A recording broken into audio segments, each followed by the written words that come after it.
कथा जगत।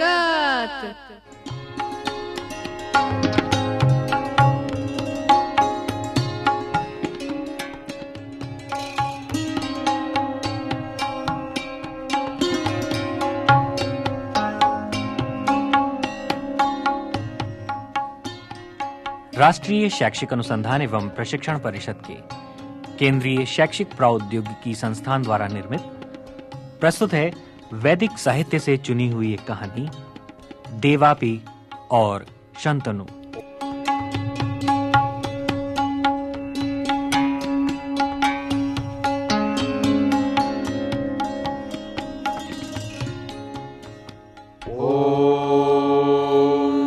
सहना भवतु सहनौ भुनक्तु सह वीर्यं करवावहै तेजस्विनावधीतमस्तु मा विद्विषावहै। ॐ शान्तिः शान्तिः शान्तिः।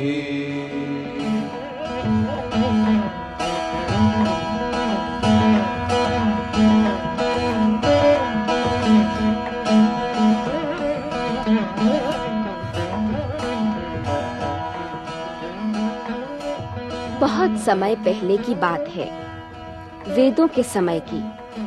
एक राजा थे वेन। उनके 2 बेटे थे। बड़े का नाम देवापी और छोटे का नाम शंतनु। दोनों राजकुमारों में आपस में बड़ा प्यार था। दोनों भाई एक दूसरे की खुशी के लिए बड़े से बड़ा त्याग करने को तैयार रहते।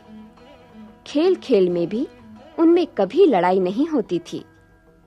राजकुमारों के योग्य जो शिक्षा होती है वो उन्हें दी जाती, शस्त्र की भी और शास्त्र की भी। दोनों राजकुमार मेधावी थे। जो कुछ पढ़ते उसे अच्छी तरह से समझकर याद कर लेते। इसी तरह दिन बीतते गए और दोनों राजकुमार बड़े हो गए।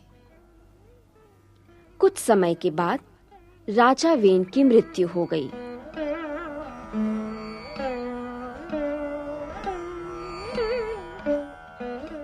गुरुदेव, आप यहाँ?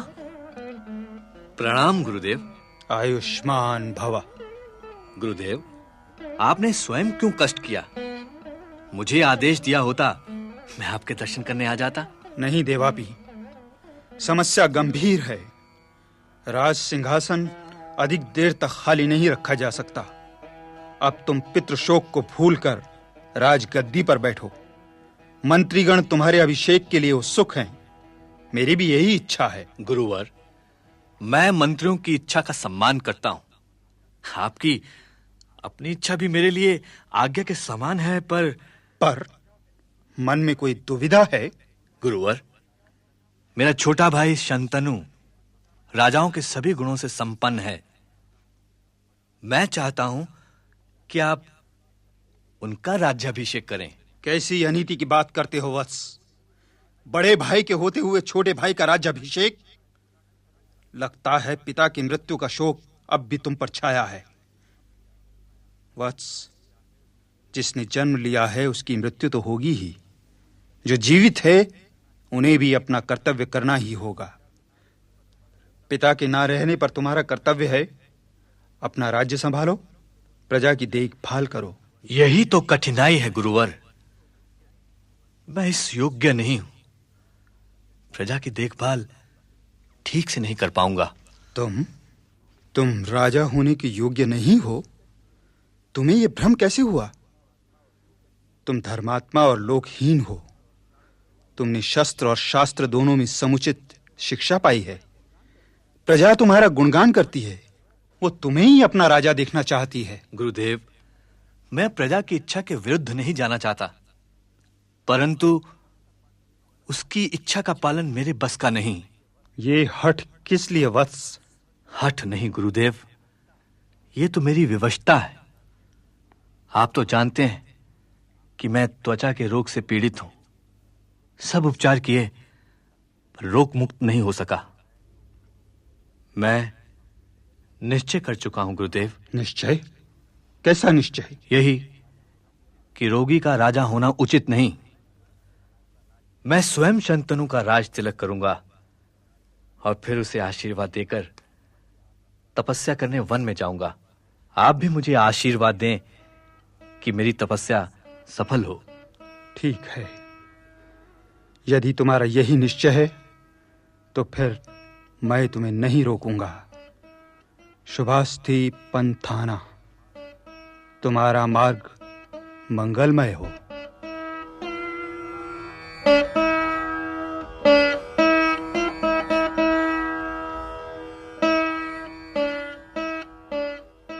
युवराज देवापी ने छोटे भाई शंतनु का राज्य अभिषेक किया और गृह त्याग कर वन को चले गए।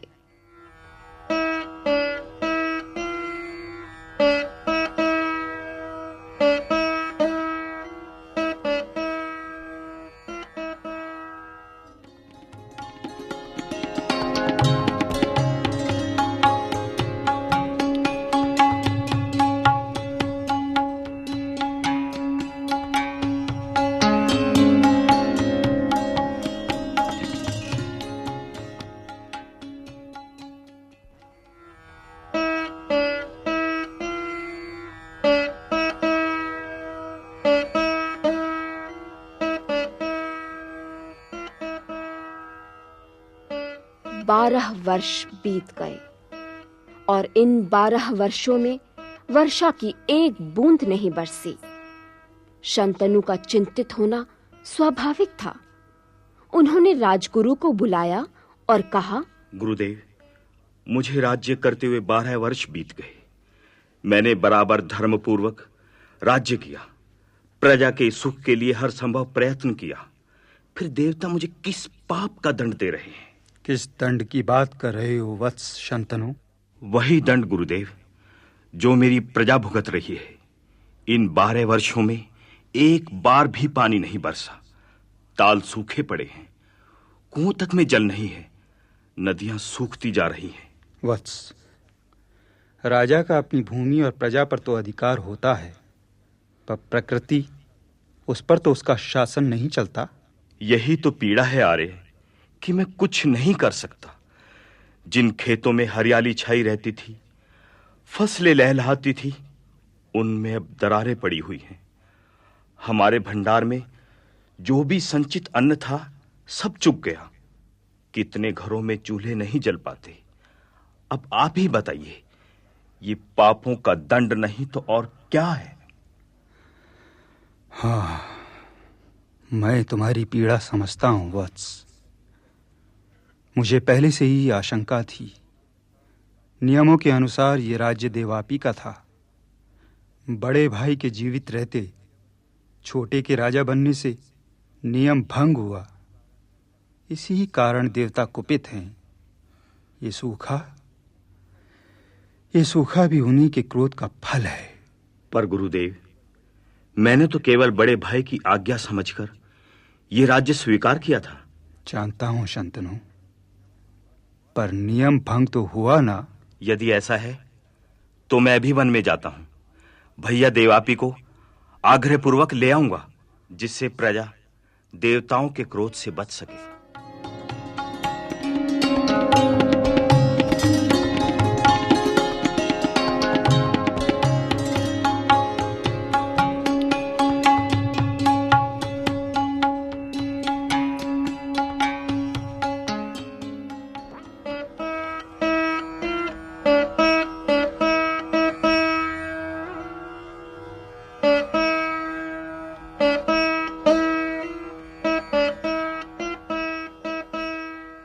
ये क्या महाराज शंतनु, कुशल तो हैं?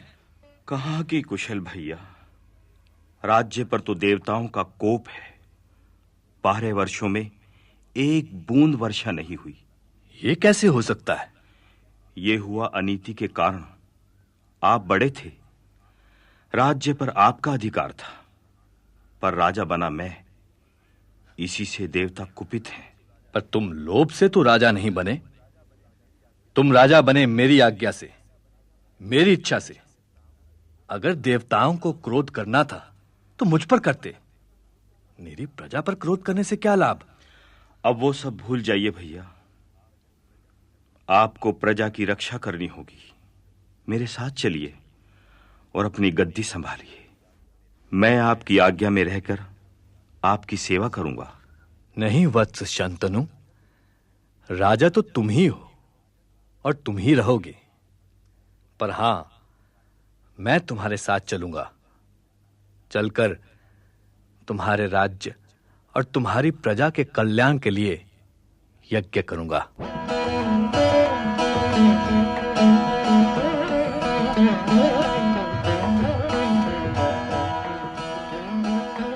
तुम होगे उस यज्ञ के यजमान और मैं तुम्हारा पुरोहित।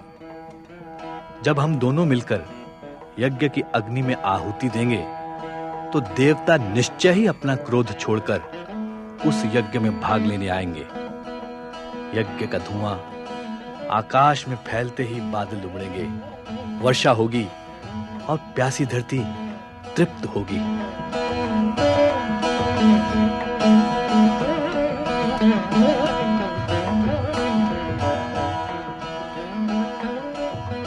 देवापी को लेकर शंतनु जब तक राजधानी में पहुंचे, तब तक उनके आने की सूचना घर घर में पहुंच चुकी थी।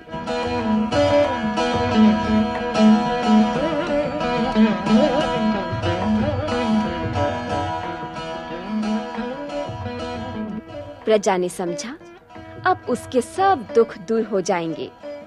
देवापी राजा होंगे तो देवता भी प्रसन्न होंगे। परंतु जब उन्होंने सुना कि देवापी ने फिर से राजपद ठुकरा दिया है, तो वे व्याकुल हो उठे। उन्होंने देवापी से प्रार्थना की कि वे प्रजा के हित को ध्यान में रखकर उनका अनुरोध मान लें। देवापी ने प्रजा को समझाया।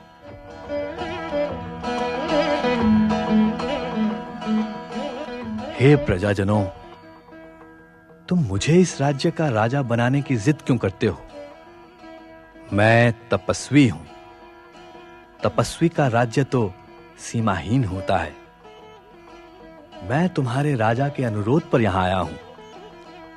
तुम्हारी ही मंगल कामना से प्रेरित होकर आया हूं।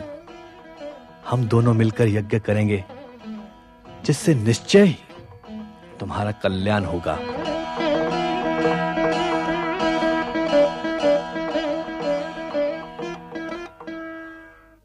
और हुआ भी ऐसा ही।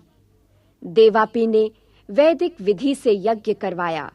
वर्षा के देवता सहित सभी यज्ञ में भाग लेने आए। यज्ञ के पूरा होते होते आकाश मेघों से भर गया। देवताओं के आशीर्वाद जैसी वर्षा होने लगी। ताल तलैया भर गए, नदियां उमड़ उठी, धरती की प्यास बुझ गई और खेत फिर लहलहा उठे। प्रजा खुशी से नाच उठी। देवापी कृतार्थ हुए। प्रजा को जल के रूप में नव जीवन देकर देवापी फिर वनों की ओर चल पड़े अपनी तपस्या करने।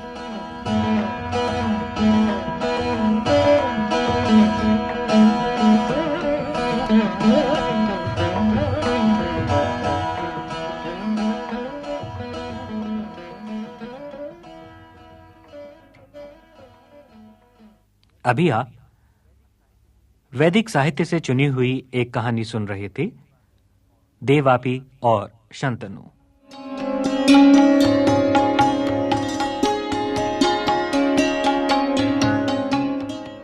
आलेख शुभ्रा शर्मा का था।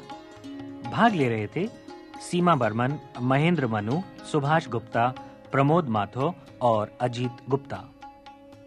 ध्वनियांकन दीपक पांडे। प्रस्तुति सहयोग वंदना निगम। प्रस्तुति अजीत गुप्ता।